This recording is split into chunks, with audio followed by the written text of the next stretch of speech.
Hey, what's up, guys? Coming at you with a little video for Smackdown June 13th, 2025.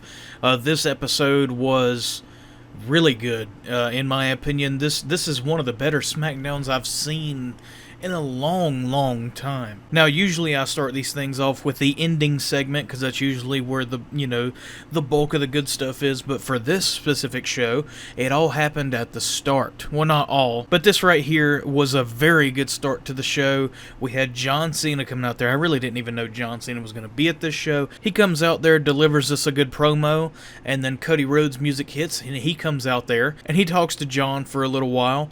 All of a sudden, we hear Randy Orton's music hit, and Randy hasn't been seen since he lost to Cena at Backlash, so it's good to see him again. And all of a sudden, LA Knight comes out there as well, and he delivers a little promo talking to all of them, comes to the ring and everything like that, and then all four of them are in the ring. LA Knight says this thing, John Cena just kind of shrugs his shoulders, and he's like, what the hell was that? And he leaves the ring, and he's backing up on his way back to the ramp, and Ron Killings, aka R-Truth, hits the boy John Cena right in the back of the head, starts beating the ever-living shit out of him. The entire SmackDown crew come out to try to, separate the two.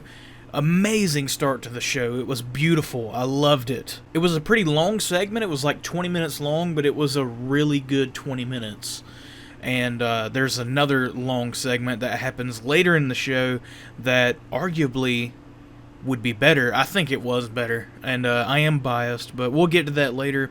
The first match of the night was a fatal four-way between Randy Orton, Aleister Black, Carmelo Hayes, and LA Knight for a spot to advance in King of the Ring, and it was a pretty solid match.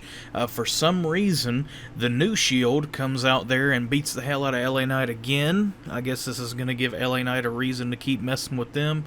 Randy Orton takes advantage, hits a mid-air RKO, which is always nice to see, pins LA Knight, and wins the match.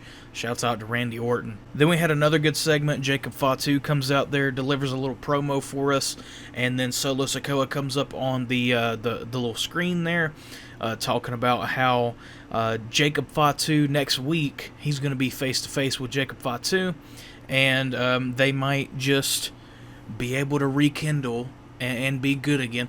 But the thing is, I want to hear that I hate you Solo. We did get a I hate you at Money in the Bank. We didn't get the Solo. Solo wants Jacob to say I love you Solo, so hopefully we get the I hate you Solo, and Jacob beats the ever-living shit out of Solo again, and then we get the Solo versus Jacob U.S. Championship match. In a perfect world. We'll see what happens with that. Then we had another fatal four-way match. It was Queen of the Ring. It's four women. It was Jade Cargill, Michin, Nia Jax, and Piper Niven. Jade Cargill picked up the win, rightfully so. If it wasn't going to be her, I really don't know who else would have won this. We just had Nia Jax, Queen of the Ring, last year.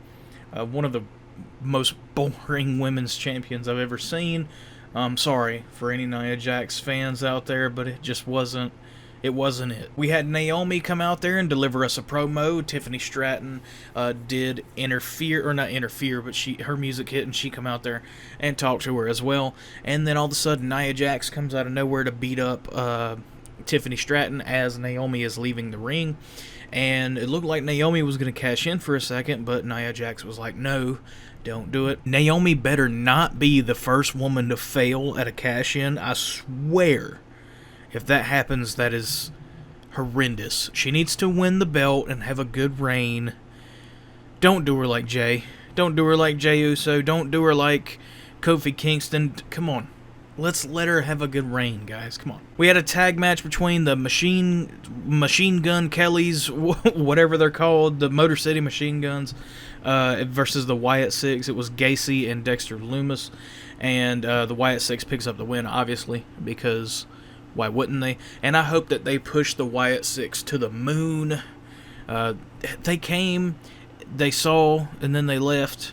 No, they literally did. They showed up like a year or two ago, and then they had a match or two, and then they were just gone. Now they're finally back. Let's push them. Come on. We need Bo Dallas to do things. We need to have this happen. Then we had John Cena come back out to the ring, demanding R-Truth's presence. And as he's wanting that, you hear, like Mussolini. No, there is no R-Truth, but your boy CM Punk comes out there. They have about a 10-minute promo or whatever. It was great. I liked it more than the Raw one. This one, they actually did kind of have some back and forth words with each other. Not as fully fleshed out as I wanted it to be, but it was still great nonetheless.